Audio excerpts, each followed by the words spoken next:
Hello. Oh, there we go. Hello. How are you? Good. How are you doing? Okay. I was hoping I could just try and do a quick share screen to see if it works. Yeah, go ahead. Okay, sweet. Right. Okay.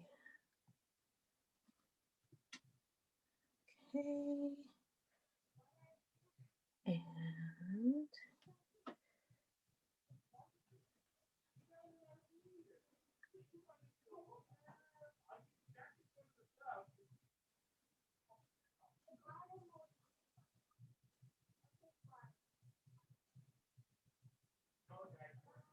Says screen broadcast.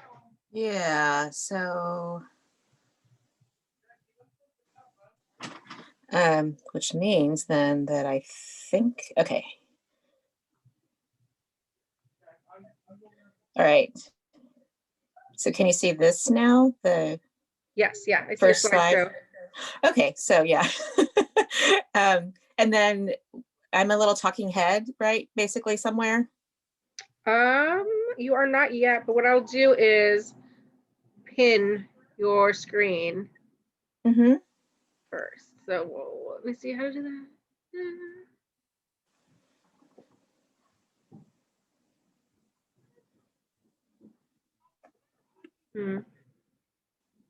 You might have to do it on your end. Pinning is your camera on? Oh, I see. Okay. Because I don't see your camera. Okay. Let me go back. Oh, okay. Start. There you go. Okay, well that's me, but my screen isn't. Okay, share screen, stop video.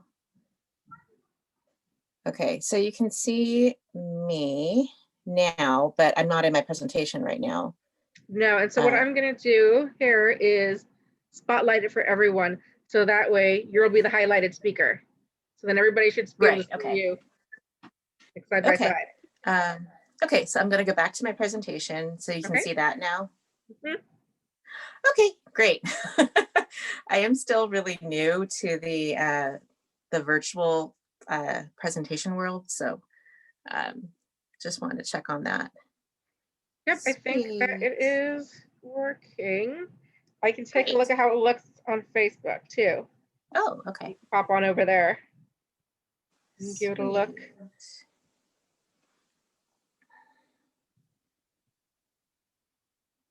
Okay. So should I do stop share now, or? You can leave it up, or you can take it off for the introduction and then do it. Okay, yeah, no, I'll leave it off for now. That's fine. I just wanted to check.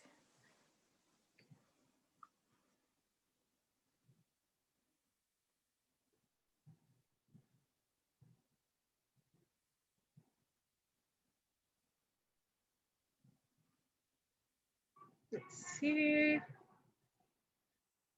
Oh, there's participants already. Woo. So you should be able to see who the attendees and who the participants are on the side. And at the bottom is that little Q&A that I talked about. I can see that. Right, yeah, it's on mine, it's on the top, but that's okay. And all right, got that. All right. All right, let's see here. We're waiting for Bill Barsma. I think he was going to join on for his Tacoma Historical Society. Great. Yeah, how have you been? You've been busy. It's just been like popping up those presentations. Yeah, I have been really busy. Yeah, there's a lot going on, but being busy is mostly good, right? I think so. I mean, that's great that people are really interested in your work and your topic. And yeah, I'm really honored. I'm really flattered. But you know, I'm also an introvert, right? So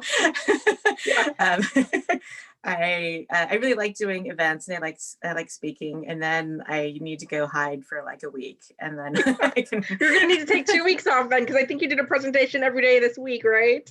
Yeah, I did one last night, and then and then this one, and then there's one next week for the graphic novel. I'm going to talk about that a little bit at the end, just to. You can also share any links. So if you have a link to buy it, into the chat. Oh, okay. Yeah. So that way people can see it. Is there time for me to go grab it? I can go grab it. Yeah, really go please. Yeah. Okay. Let's see.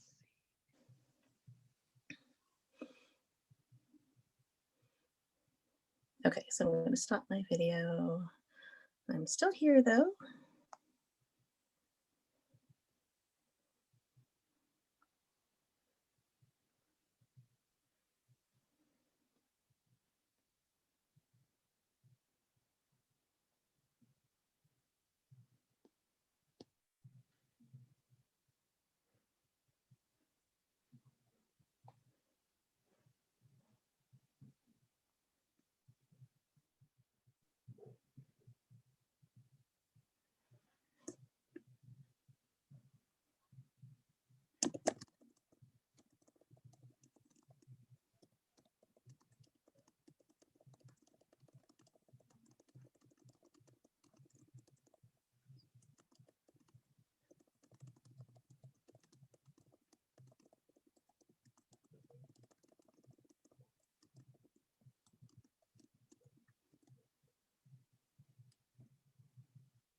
All right, I see some people joining us both on Facebook and on Zoom. We will be getting started pretty shortly here. And then Tamiko, if you've got other resources you want people to look at, websites or anything like that, feel free to put that in the chat as well. Okay, thanks.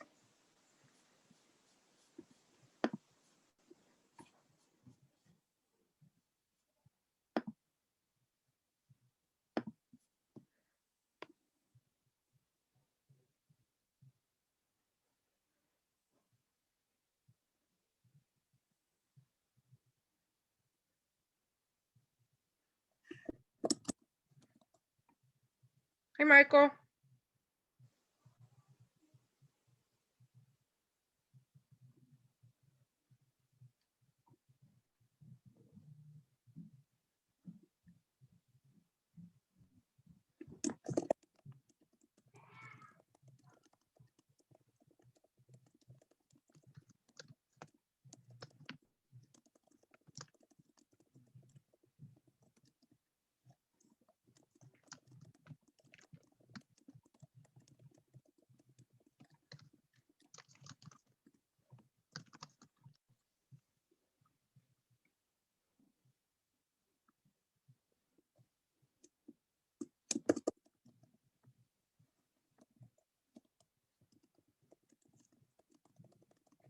So we're making the chat room active now. Oh, okay, great. Yes. But panelists will not be able to have audio or video, but they will be able to chat and submit Q&A. Okay, great. So I see, let's see here.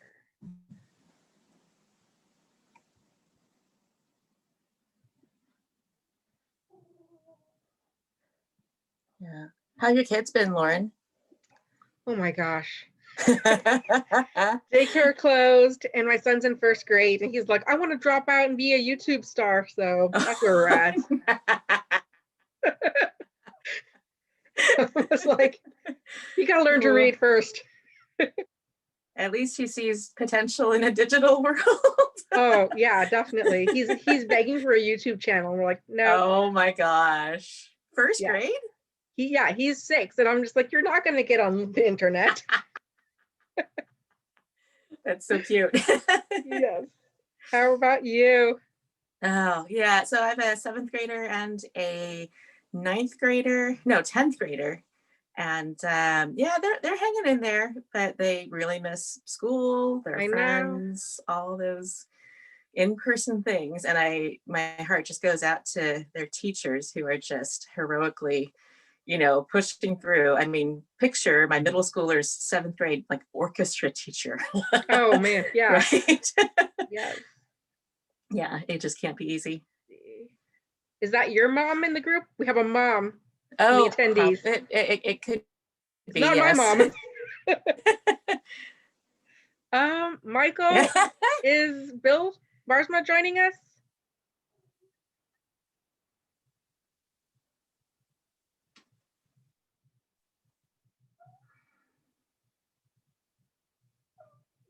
Don't see him yet.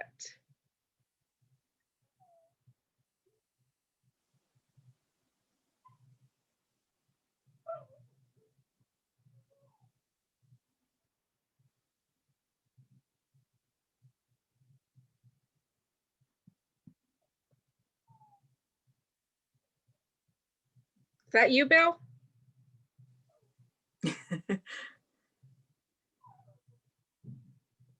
The long string of numbers. Yep, it was. I guessed right. There we go. Oh, great. Hi, Bill. Hello. So let us get started in just a few. So here we go.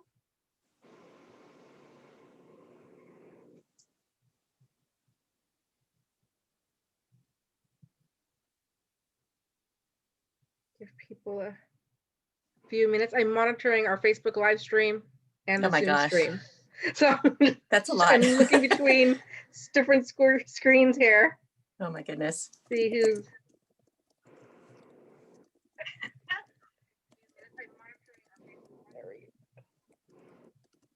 Okay, we are up there.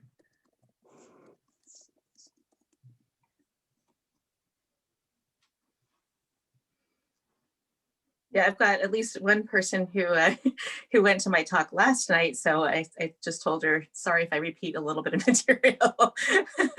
I'm sure it's all good. So it looks like we can go ahead and get started. I see people joining us both on the Zoom and on Facebook. Hello to everyone. Thank you for joining us for our Heritage Cafe. Today we have Dr. Tamiko Nimura.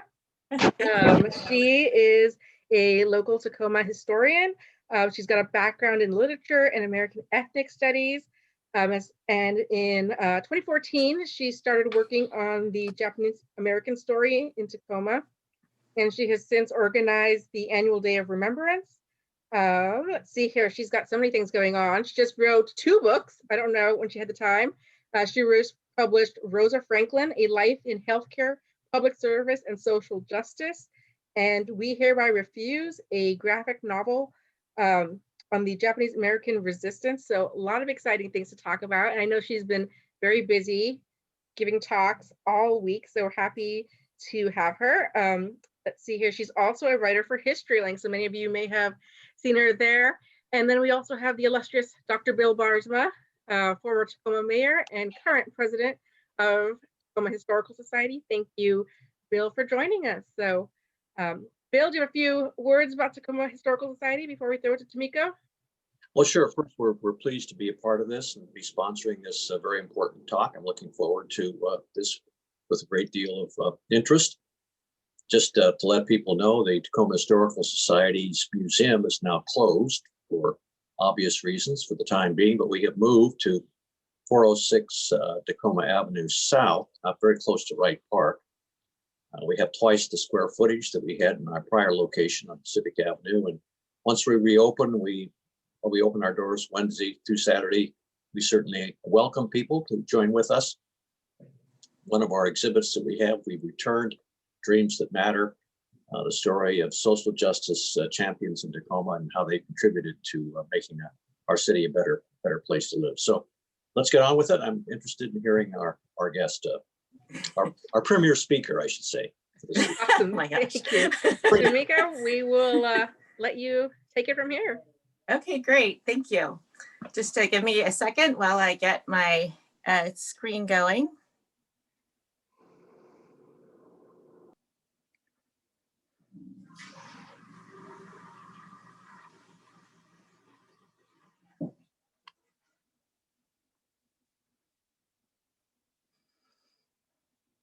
Okay, this is always the strangest part. So I want to make sure that I'm still, people can see me and or see the screen. Is that working, Lauren? We can see your presentation, but we don't see you right now. Is your camera on? Okay, sorry. Oh, there's the start. Okay, now start video. And it's okay if you don't see me for a good part of the time, really. So let's see. All right. How about that? We still see the presentation, but we can hear you. So if you want to go. Okay, all right. I will just go from there. That's that actually makes me really happy. But I'll turn the presentation off when I'm all done, and then we can see me from there. All right.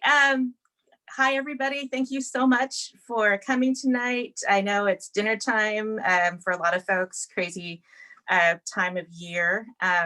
Thank you to the City of Tacoma Historic Preservation. Thank you to Tacoma Historical Society and Historic Tacoma. And I think Tacoma Creates, as far as I can tell. Thank you all for inviting me to talk. I've been asked to talk about my work documenting Tacoma's Japanese American and African American history. And it's been a great privilege and a little surprising, honestly, for me to be doing this work, which is why I called the talk Falling into Public History. So I'd like to show a few images and talk about those and leave some time for questions and answers. Lauren, I'm going to count on you to keep me a little honest as far as time limits go. I'm a former academic, and it's an occupational hazard that I talk too much. So sure, please let me know. And just for our audience, we are taking questions with the Q&A function, and we'll read those after Tamiko's done.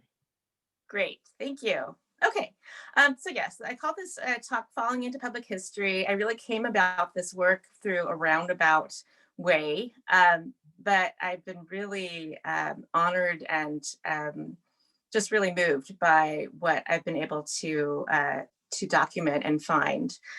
So we're going to start with my roots a little bit here.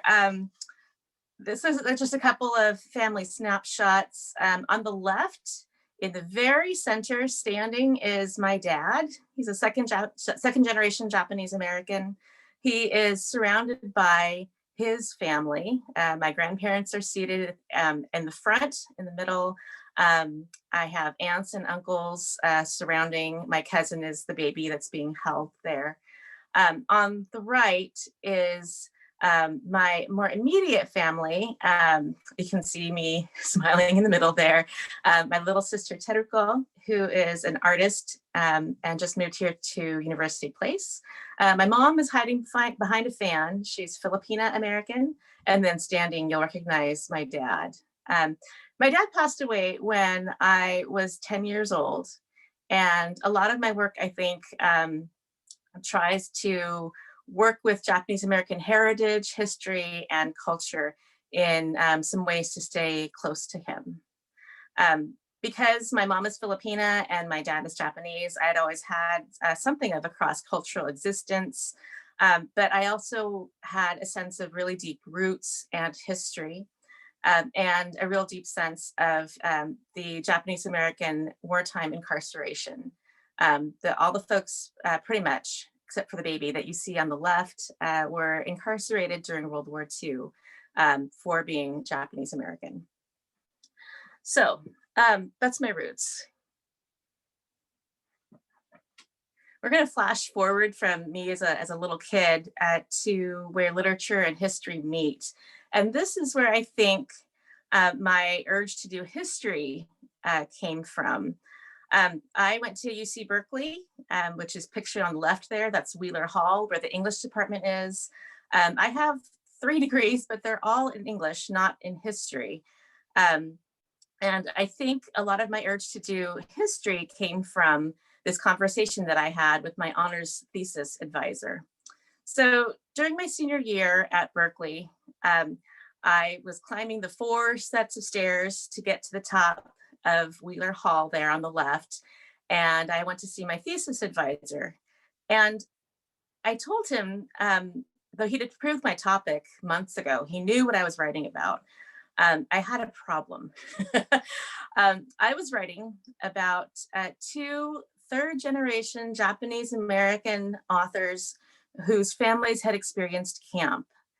Their book covers are on the right there. That's Shedding Silence by Janice Minikitani, and Ruth Sasaki on the right, The Loom and Other Stories.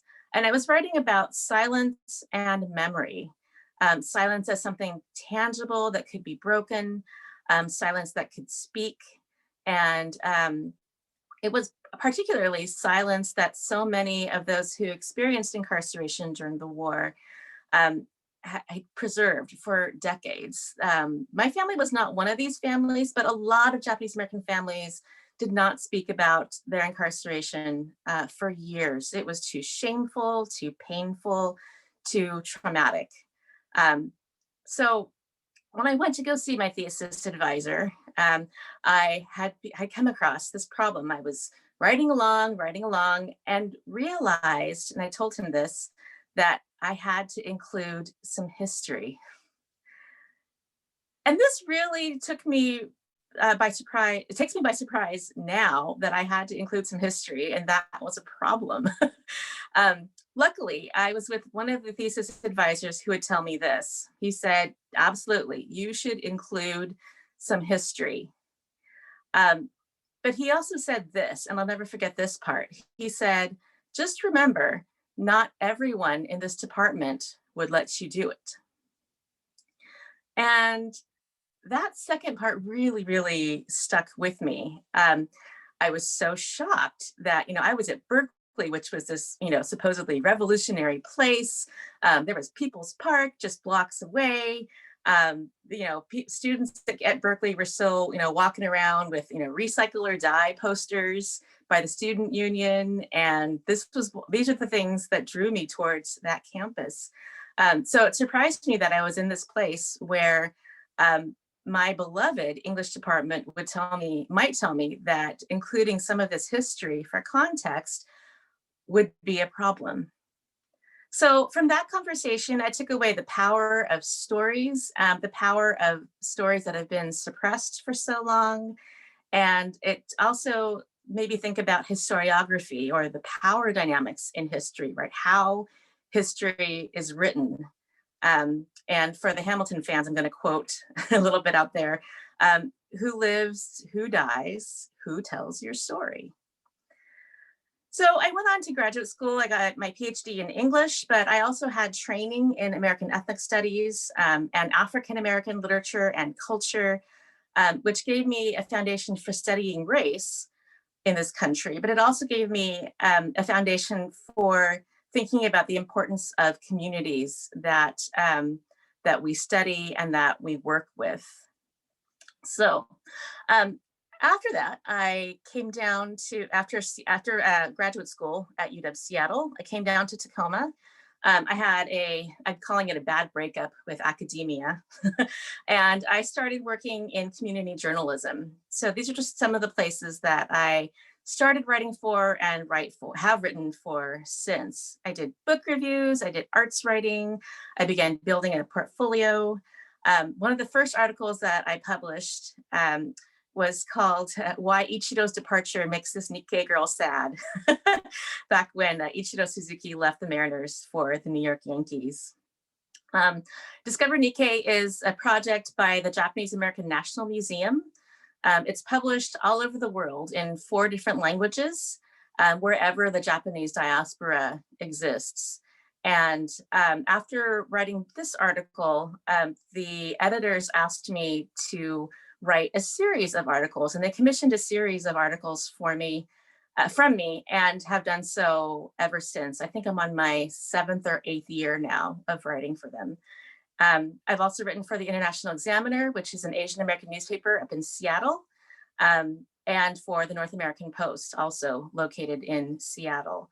My editors at all 3 of these places basically gave me some of this on-the-job training in community journalism.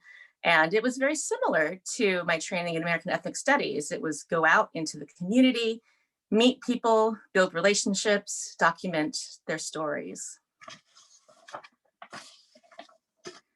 So from there, in community journalism, I was writing for Discover Nikkei and had heard about this memorial that was being dedicated in downtown Tacoma, dedicated to the former Tacoma Japanese language school. The monument or the memorial that you see is on the right-hand side there, along with some of the former Japanese language school students in front of it. And it was not, and I've lived in Tacoma at this point for about 10 years. We moved here in 2004, and this was 2014 when the memorial was dedicated.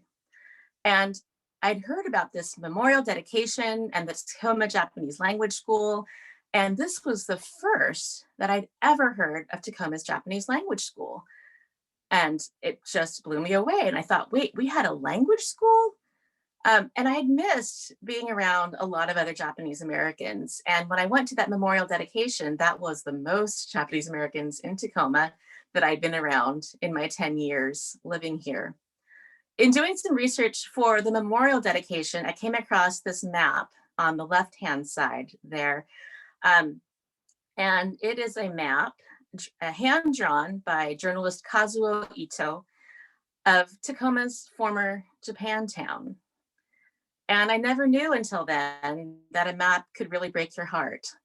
I started looking really closely at the names that were there, and so many of them were Japanese names. The one name that really stood out to me was Uwajimaya, which for folks out of the area is a large Pan-Asian Japanese American owned grocery store. It started in Tacoma and ended up in Seattle after the war. And I just always think, oh, what would it be like to have an Uwajimaya here? Because a grocery store is really another community center for folks. So I looked and looked into that, and I started to really understand what the first generation Japanese Americans, like my grandparents, had lost. And I wondered just how much was still left and what was still here. Seeing that span of blocks and businesses, I really just wanted to find out more, and I've been trying to find out more ever since. Along with that, then I started to do some work on for HistoryLink on Tacoma's Japanese American neighborhood called Nihonmachi. I did Michael Sullivan and I, who might be here, Michael Sullivan and I, who's a local historian, started to work together on putting together a day of remembrance again for the city of Tacoma to remember the day that its Japanese Americans were evicted forcibly in May 1942. Along with that neighborhood tour, Michael and I started to do walking tours of this neighborhood just to see, to show folks what's left, not much, and to show folks just the scope of what we had lost. And so from there, I started to do some work on the Tacoma Buddhist Temple. It's pictured on the left here. Justin Wadland and I co-wrote a history of the temple for HistoryLink. We worked with some of the folks at the temple and went through some of the temple archives, which was amazing. Together, Michael and I worked for the city of Tacoma Historic Preservation to do some work on the Lorenz Hotel, which is pictured up on the right-hand side. And folks who live in Tacoma will know that it is now a micro apartment building across from the University Y downtown, so 17th and Market. The building lost its top 3 floors in a fire, became a bunch of things, but for a little while before all that happened, it was the second home to the Tacoma Buddhist Temple before they constructed that permanent building on the left-hand side. Michael and I discovered that there was a jiu-jitsu studio there was a Chinese apothecary there, and it really opened my eyes as to what could happen in just one place. The bottom right corner there is Dr. George Tanbata, who is administering something to a child there. I did some work for HistoryLink again on Dr. Tanbata and his wife Kimi and their work establishing healthcare for minority and low-income communities in Tacoma. Dr. Tanbata was a huge force in Tacoma. I believe he's featured in the Dreams That Matter exhibit that Dr. Bartha was mentioning. He founded Pediatrics Northwest and community healthcare, along with some other folks. And doing that work really opened my eyes to the history of Tacoma, but also the history of healthcare and the history of healthcare for these kinds of communities. From there, and I just kept getting more interested in what I could do, hopefully for HistoryLink. And my work on Tacoma's Japantown had gotten some notice, and so I was asked by Willow Tacoma to do a talk on my work with Tacoma's Japantown. So on the left-hand side is a presentation that I did. There's a baby picture of me right there, where I was asked to share my story in about 10 minutes of how I came to find Tacoma's Japantown and dive into its history. Willow is this great organization. It's a women's intergenerational living legacy organization, where annually women in the community are invited to come and share their stories in a sort of festival storytelling format there. So you can see me, I'm second from the left there. Now, on when the event was over, and this happened in October 2018. When the event was over and I'd finished telling my story about Tacoma's Japantown and my interest in its history, Willow's advisor, Senator Rosa Franklin, came up to me and changed my life, quite literally. On the right-hand side of the bottom right corner, the image there is of this young Japanese American girl, and right behind her, you can see Senator Franklin and me kind of crouched down, and she's asking me a question. The question she's asking is, will you send me your resume? And I was stunned, because really, what else do you do when Senator Rosa Franklin asks you for your resume is you send it. So I did, and she said, I really liked your story, and can I forward your resume to the Senate and the Senate, Washington State Senate? And I said, of course, I would be honored. And I said, but why? And she said, well, the Washington State Legislature does this oral history program, and send your resume to Brad Hendrickson. He's the Secretary of the Senate, and he'll be expecting you. So I sent my resume to Brad Hendrickson, and I wrote back and said, so could I ask again what this whole program is for? And he said, well, Senator Franklin is too modest to say this, but she is the next person that we have selected to be featured in the Washington State Legislature Oral History Program. And this is how I came to realize that Senator Franklin was asking me to be her biographer. And I was floored and overwhelmed and honored. We met on Election Day, November 2018, for 2 hours just to establish rapport, find out a bit more about each other. And by the end of that meeting, I'd honestly fallen a little bit in love, right, with Senator Franklin and her story and what she had to share. And after that, I had about 6 to 8 months to conduct her oral history interviews and to write her biography. The result of those 6 to 8 months is at the top right-hand corner of your screen, and it's my very first book. And I called it ROSA FRANKLIN, A Life in Healthcare, Public Service, and Social Justice.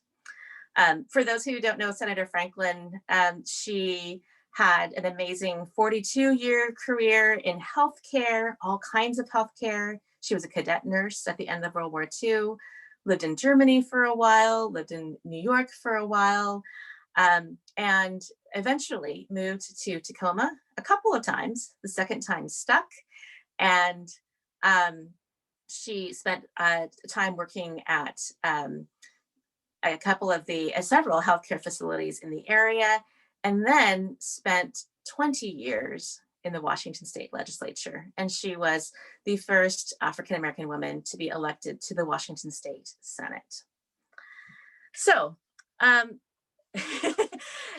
I was really amazed to be able to work with Senator Franklin. I interviewed Dr. Barsma for that book, and so some of his words appear in that book, for which I'm very grateful, because Senator Franklin is very modest and didn't really like to talk about her accomplishments all that much. The other thing I want to say just quickly about this book is that Senator Franklin knew this was my first book. And that somehow did not seem to faze her. And when I had asked her about how she chose her campaign team and when she was running for office, she said that she wanted to pick people who would not normally be picked. And she wanted them to come along and learn in the process. And so I feel that her choosing me was part of that process. And it's really part of an African-American aesthetic, which is really known as lift as you climb. The colored women's clubs in the 1920s used that kind of motto and statement. And I recognized that move, Senator Franklin choosing me, as a lift as you climb move. And I've just been really honored to be doing that work for her. So just a really quick little bit about my next project, which is coming out in February 2021. It's a graphic novel, and it is co-written with Frank Abe, who is standing in the middle of the man on the right-hand side of your picture there. The illustrators are Matt Sasaki and Ross Ishikawa, from left to right.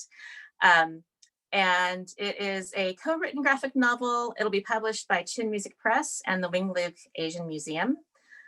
The book itself is about the Japanese American resistance to wartime incarceration.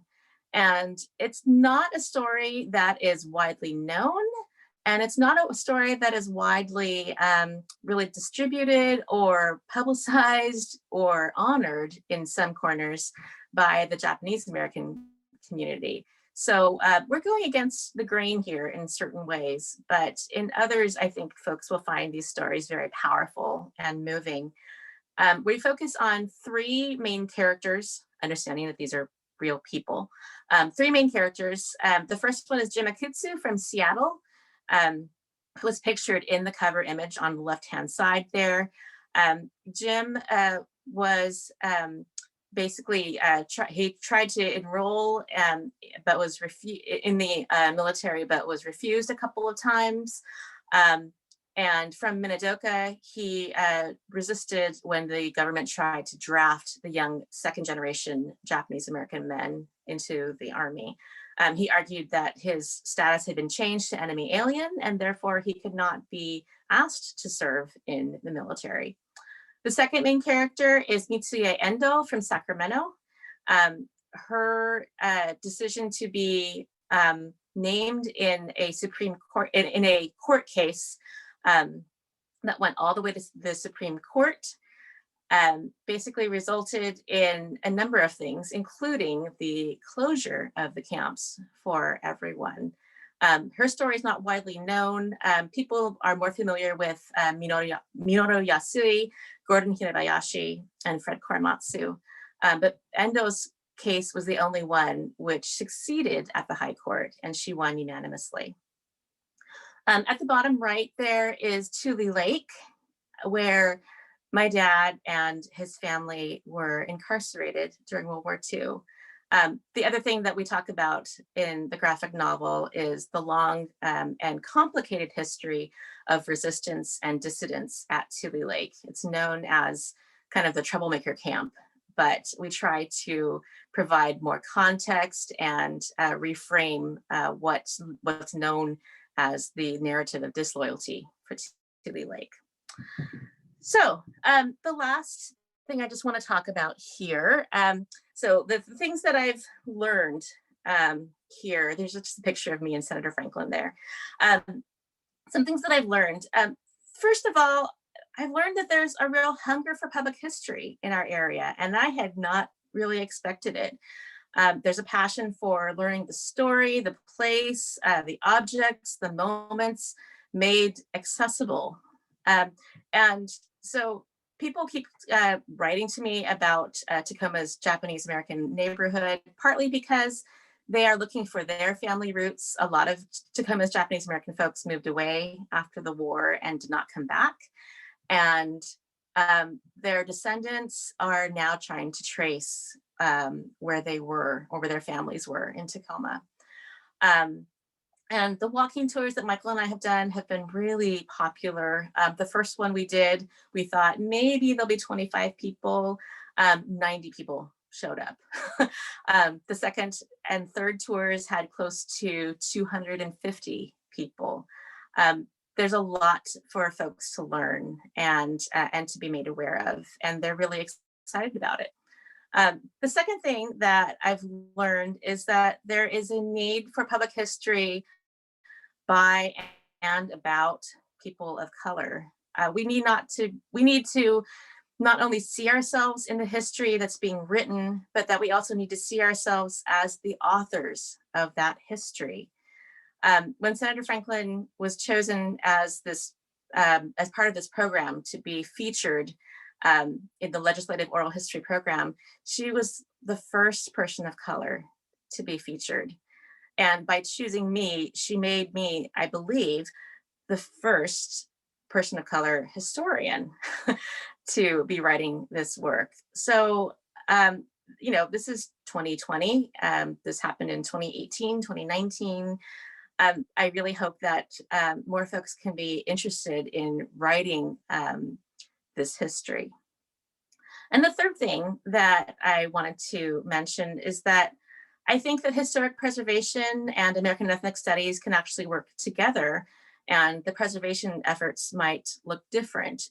So I was thinking about, for example, the Design the Hill campaign organized by Fab 5 in the Hilltop in Tacoma.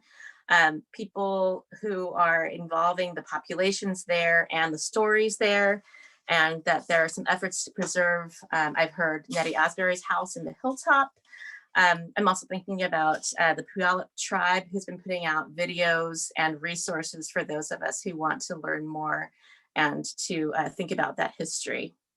I think that how we see ourselves in history now has to be a textured, sedimented, multivocal view of who we have been. And so I'm very excited to be a part of these conversations. I'm very excited to be a part of this lecture series. And I look forward to conversations and questions. So here's my email address here real quickly, and I can add that in the chat if people want to ask more. And I will leave the presentation now and come back, and hopefully we can have some conversation. Thank you. Thank you, Tamiko. That was great. It's some very powerful takeaways that I'm glad you mentioned. I think we're in a real moment where we're going to be seeing history done differently and done by different people. The BIPOC community. I think we're going to see more bottom-up and grassroots efforts coming in, and a lot less of this sort of like canon of history. And by canon, I kind of mean, your standard history that you think of. So I'm really excited that you're doing what you're doing, and I really, hope to inspire with your talk and your work more people to do this. We need more voices. We need more stories. We need to hear. I hear a lot that, well, we want to stick to the true history. And it's like, this is the true history. What you've been hearing before was not the true history. So I also want to open it up to Q&A. People can use the chat or type it in to the Q&A function if you're on Zoom. I'll invite Dr. Barsma back to join the conversation. And I forgot to say that I am Lauren Hukamer, who's the Assistant Preservation Officer with the City of Tacoma. And this talk is sponsored by the City of Tacoma, Historic Tacoma, Tacoma Historical Society, and Tacoma Creates. If you want more information on our events, you can visit cityofTacoma.org/historic preservation or the Tacoma Historic Preservation page. You can also put your questions for Tamiko or me in the chat or in the Q&A. So I open it up for discussion. See, from the Facebook page, we have someone saying, thank you. That was very interesting. Oh, thank you. I saw a hand raised, but I don't know what that meant. Please use the chat if you do have a question. So, Tamiko, are you planning to work on any other communities? I know you've been doing a lot with Japanese American and African American. One thing that I've struggled with in Tacoma is finding any documentation on different communities. For example, the history of the LGBTQ community, the history of the Latino community is starting a little bit with oral history and the UWC Oral History Project, but it's really hard to find. It's so hard. It's hard to find. At the moment, I have a lot going on, and so I'm not expanding a whole lot. I just finished a short biography of Bob Mizukami, who is the second mayor of Fife. And that's up on HistoryLink now. I have, let's see, on tap, I will be probably working with the Washington State Historical Society on a project for Japanese American history. And let's see, what is the other thing? Oh yes, I have a third book in progress that I've been working on, and it's a memoir, and I'll just share a little bit about it. It's called Pilgrimage, and it's about Japanese American grief across generations. Wow, that sounds very powerful. Thank you. So very busy, very busy. Yes, we've got some questions coming in. Yeah. So one from Jessica Spring, who people may know, is your book available at King's, and is it signed? What was the question? Is your book available at King's bookstore, and is it signed? Okay, so the first book about Senator Franklin is available at King's, and I did sign those copies. Thank you, Sweet Pea, for ordering those. And the second book, called We Hereby Refuse, is in production as we speak. It's making its way to the printer in the next few days, and it'll be out February 2021. And Sweet Pea has graciously agreed to do something, some kind of event for us in the spring, but we haven't figured all of that out yet. So exciting. To be continued. Maybe you'll get an anime movie like Persepolis did for the Iranian American community. Yeah, there is an animated short actually that the Seattle Channel is doing of Jimakutsu's story, the Seattle characters based story. So that will be out eventually. And there'll be a curriculum guide for it as well. Awesome. We have another question. Part of this that you answered, while it may be too soon to inquire, do you have any more books planned, any more biographies, any more children's books, any more graphic novels? So basically, do you have an empire planned? So the first book that I want to finish is the memoir. I've been working on it honestly for about close to 10 years, and it's one of those books that I really would like to finish. I would love to write a children's book. So I think that's in the works eventually, but I'm not sure just yet what that might be. Mitsuya Endo's story is so powerful, and I would love to do something for even younger kids, like a picture book about her story. Her story really moves me because she was so young and also so scared, yet she really had it in her to make the decisions that she wanted to make, and that courage led to a really huge consequence for folks. think it'd be really important to get these stories into younger hands. Yeah. So another question, did your parents expose you to a lot of Japanese culture, language, and food? What about your Filipino side, and how did you balance this multicultural? Yes. So yes, on both sides. My mom came from the Philippines when she was pretty young, also around 10. And so, and she wasn't able ever really to go back to the Philippines for a lot of reasons. But I grew up with Filipino culture and food, but to a lesser extent. My Japanese American family in the United States is more extended, as you saw. So I have a lot of aunts and uncles, but also cousins. Every New Year's, my family would get together and did so for decades. As long as I was alive, I've been alive, and did a potluck for New Year's. Epic potlucks. Yeah. And I grew up going to festivals, the Cherry Blossom Festival in San Francisco, but also the Obon Festival. We have one here in Tacoma, but it's a kind of our version of Day of the Dead, where we try to celebrate and honor the spirits of the ancestors who have come back that day to visit us. But, as far as negotiations between the two go, they're really different, right? Japanese American, Filipino American culture, they're really different. Certainly don't always get along, have very different histories of being kind of integrated and accepted into the United States mainstream culture. And because my first name and my last name are Japanese American, I think that in some ways I was able to really go into Japanese American communities with a little more ease, right, than with Filipino American communities. It's an ongoing negotiation though, right? I also have way back somewhere in my to write books, I would love to write a book about my mom's experience being Filipina American. Very nice. I like that you said, I found it interesting that you said that it was easier to kind of blend into Japanese American culture from what you look, because we talk about in multiculturalism, we talk a lot about passing and how and who's like the gatekeeper to cultural access. I mixed myself. My mom is from Trinidad and my dad is from Mexico, and I worked a lot with the Hapa community. So I always find that so interesting of how people navigate between these sort of dual identities. We do have another question here for both Bill and Tamiko. Great. How does local history matter, and what does it do for the community? I've been talking a lot, so let's Bill take that. Let's let Bill take that one first.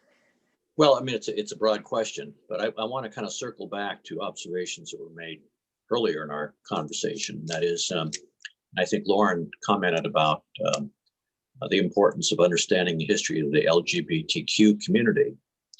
And what I found interesting in doing the research on our book, Speaking Out, 21 of Tacoma's Social Justice and Civil Rights Champions, one of the most important figures in that whole effort was Perry Watkins, a Tacoma guy who was stationed out at Fort Lewis, a graduate of the Tacoma school system. When I reached out to the community and said, are you going to be recognizing Perry Watkins? The response was, who is he? And he's one of the most important figures in the history of the movement. And so I think, this contest, it's important to understand the figures of the past, the social justice champions, the people who made a difference, people such as Perry Watkins, Sergeant Watkins and his efforts, which went all the way to the U.S. Supreme Court, I might note. And the fact that people have forgotten him and the important role he's played, I think we have to circle back and let them know. The other thing is, when I was doing the research on my dissertation, I was focusing on the conflict and the polarization in the community over the former government. That was my interest. And I thought, well, I could kind of, put kind of bookends around what was happening in the 1950s. But as I began to explore that whole story, it led me back to the 1890s. I mean, that's how far back context and the storyline reaches. So it's important to really understand the broad context of history. Why are we here? What were the important events that kind of shaped the character of Tacoma? The exclusion of the Chinese in 1885. We've never gotten over that. It's been a black mark in our history. The fact that the Japanese were able to survive because they dressed as Westerners, they had haircuts, that were Western, while the Chinese, of course, were informal, spoke Mandarin or Cantonese actually, and kind of separated themselves from the community. I think was a story as to how one community was excluded and the other community was able to thrive and actually became, as you know, the largest minority community in the city of Tacoma during World War I. And then, of course, what happened in World War II, and the role that the Tacoma mayor played in speaking out, Harry P. Kane, who had all sorts of flaws and issues. Needless to say, if you read his history, and by the way, there's a great biography of Harry P. Kane written by Mark Smith, Raising Kane, which I would recommend to anybody who wants to understand a little bit of Tacoma's history as well. So it really is important to understand how we got here, the broader context, the people, the issues, and how they were resolved, and why we are the way we are today. And the only way to understand that is to go back and really the antipathy between the two cities, the big cities of the north and Tacoma, traces back to the Northern Pacific's decision to cite Commencement Bay, which became New Tacoma, as the terminus of the Intercontinental Railroad, and not the big city to the north, which was the antipathy and the reaction and the tension between the two communities started back then. So I think just understanding that history in that context is really important to understand why we are the way we are today. Thank you, Bill. I would just add maybe a little bit, Lauren, about that, local history is something that we don't get to cover very often, I feel, in schools. Like I grew up in Northern California, and I did not know for ages that it was the home of the ancestral home of the Maidu tribe. That whole context, right?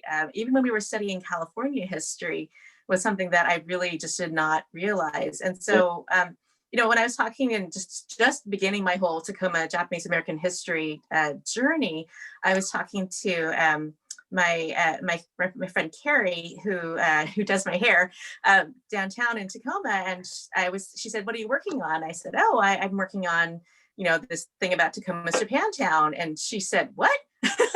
I said, "Yes, we had a Japantown." And she said, "I grew up here. I had no idea." And she was born in the 60s, right? So this is, well after, Japantown would have been around. But still, because there was so little left, right? And the folks who did come back, I just give so much respect to, who were able to come back, establish themselves and survive. There's not a lot of local history in the schools, and I would really love for more of that for more people to be interested in it. But like I said, there is an interest. I think there's just there's some gaps, right? I would love to see more people going to the State History Museum, which is in Tacoma, and also to the Tacoma Historical Society, just really to know more about our particular place. Just to build on that a bit, a couple years back, State Senator Ann Zeiger of the 25th District called me and asked if I'd be willing to come to Olympia to say a few words about the importance of including the words local history, not as a mandatory subject, but just to refer to them in the legislation. And I actually could not get into the hearing room, but found out that because he was a Republican, and the Democrats, I happen to be a Democrat, and Democrats were in control, he just kind of sloughed them off. And his amendment to include the words "consider local history," not to mandate, were essentially not considered by the committee and not brought forward. It became a partisan issue, sadly. But and I thought, gosh, that's a slam dunk. What the heck is controversial about including the words "consider local history"? Oh, local history, very frustrating. Yeah, for sure. But I, like I said, I feel like there's a hunger for it, right? You see just how well the history stuff does here in Tacoma for local stuff. So, can we also get that enthusiasm and the space for it in the curriculum in schools? And I think when you go down to local history level, more younger people are going to be interested, because you're really telling the story about their community, their lives, people they know, places they know. It's not this big kind of abstract, something happened a long time ago, far away. So I think that really makes it personal as well. Yeah, I hope so. We do have a question from somebody's mom, not sure whose mom. It might be my mom. it might be your mom. How many years did it take for your family to open up about the incarceration? You mentioned it was shameful for them to discuss it. Oh, let's see. So my family actually did talk about camp. A lot of families did not, but I remember as a child hearing little bits about it here and there, just at our family gatherings and things. My uncle, Hiroshi Kashiwagi, who's the third character we talk about. Oh my goodness, in my graphic novel. The third character is my uncle Hiroshi Kashiwagi, and he actually talked about it a lot. He was one of the very first Nisei to cover and really talk about his experiences in camp. And I have this unpublished manuscript that my dad wrote about his time. Yeah, being incarcerated as a young boy. He was 10 through 14. Are you so yeah, something with that manuscript? This is part of the project of that memoir that I mentioned. So I want to work with it and do something with it to really, as I said, make it a book that is about grief across generations. So we had some questions about if this talk will be available later. Yes, it will be on the Historic Tacoma YouTube, the Tacoma Historical Society's YouTube, and the Tacoma Historic Preservation Facebook page. Oh my gosh. We'll be able to hear these words of wisdom later as well. Oh, wow. So, I'm just checking all of our links, and I don't see any other questions. Oh, I spoke too soon. There's a question. Oh, two? Oh my gosh. Yeah. Could you talk a little more about the role historic preservation can play going forward with public history? I'll let either of you take that one. That's a very big deal.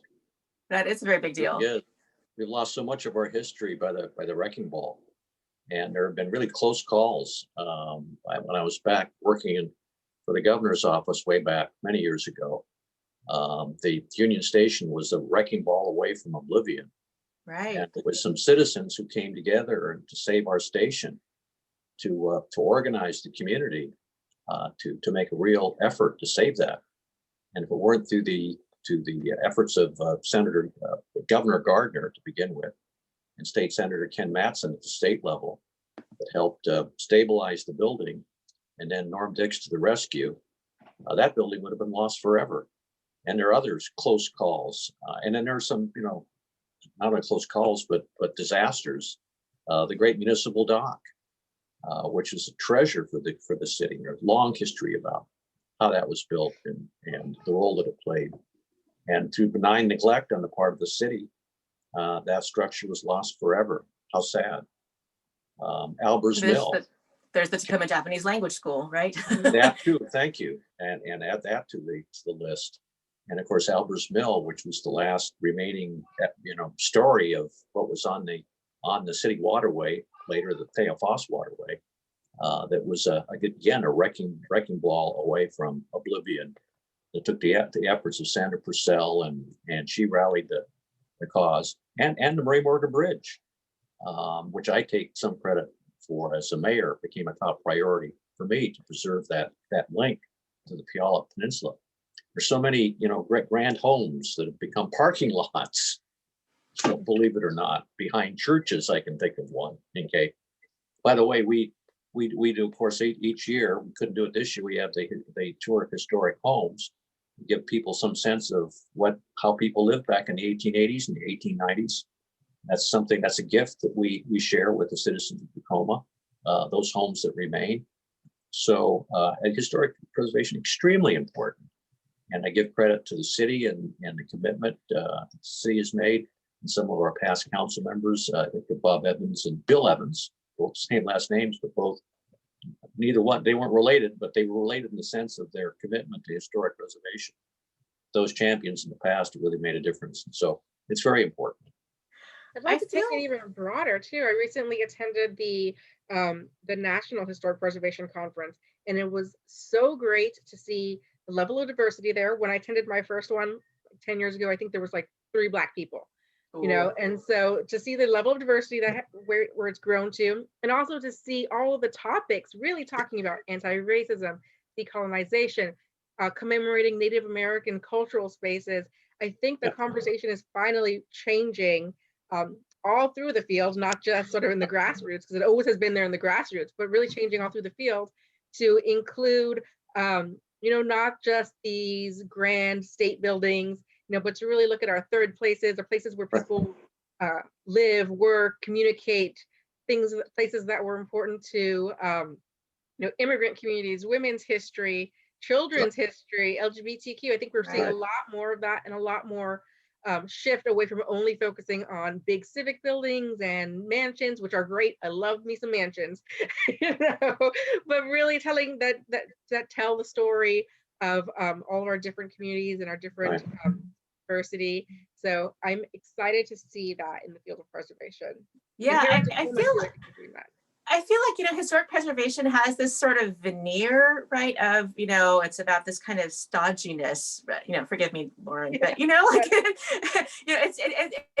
isn't quite adequate to me to what it actually is, which is, it could be very exciting, right, about really looking at the diversity of not just the peoples, but the stories across all these communities and lines, right, and that it really, it could look more than what I think people think of when they think of historic preservation, right? If you had told me, 6 years ago that I would be doing any kind of work in historic preservation, I would have just said, really?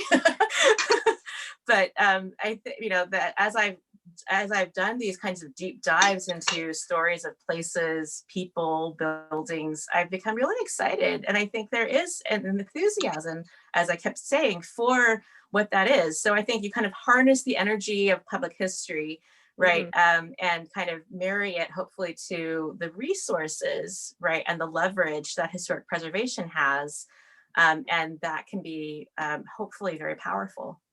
Absolutely. I've always felt that somewhere along the road, we forgot the why of historic preservation, and we started focusing only on the buildings, which some are great, and deserve recognition just for how they look. But we forgot, like, why are they important? What does it mean for our community? Who are the people behind this building? And so what we're talking about is just tying those two together. Yeah, definitely. I want to give a shout out really quickly to Claudia Kiyama, who did some fantastic work for the Washington Trust for Historic Preservation, and did this huge project on Latinos in Eastern Washington. And it's available on the website revisitwa.org.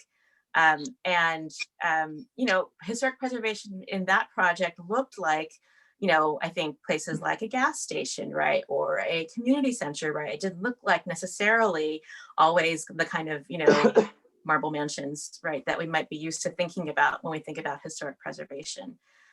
So I did some work for the trust too on Japanese American farms on Vashon Island, which again looked very different than what I would have expected to think of for historic preservation. That's also up on revisitwa.org. Absolutely. I think something we forget sometimes is cultural landscapes can be historic preservation, and so can agricultural spaces. Yes. Earlier this year, I can't remember what year we're in anymore and how long we've been in 2020. But earlier we on community gardens in Tacoma and how they preserve this immigrant history of gardening from the communities that they represent. So yeah, I think it can be much more than just fancy buildings. Right. And maybe, we love fancy buildings, but I feel like there's just so much more, right? There's like this tip of the iceberg stuff. Absolutely. So we have reached our hour. I don't see any other questions coming in, but thank you to everyone who put in a question and helped with our discussion. Any final words, Tamiko or Bill? It was a very enlightening conversation this evening. I appreciated it. Took a lot of notes for my records here. And thank you so much, by the way, for telling your story. It's very important. Great. Thank you so much, Bill. And thank you so much for helping with Senator Franklin's book. It was just invaluable. Well, thank you both. Thank you, Tamiko, for telling your story, for sharing it in all these places, for the books that you're writing and trying to inspire new BIPOC authors. Everybody look out for her book. You posted the links, I believe, in the chat. If that's correct, right? Yeah, they should be up there. Great. And so I can post those up on the Facebook feed too, Lauren, so people can have something to click back to. Please do. And they're both going to be available at King's. Is that correct? That's right. Thank you, Sweet Pea. So, yeah, awesome. Thank you so much. Great. Thanks, Lauren. Have a good night, everybody. You too. Bye-bye. Thanks.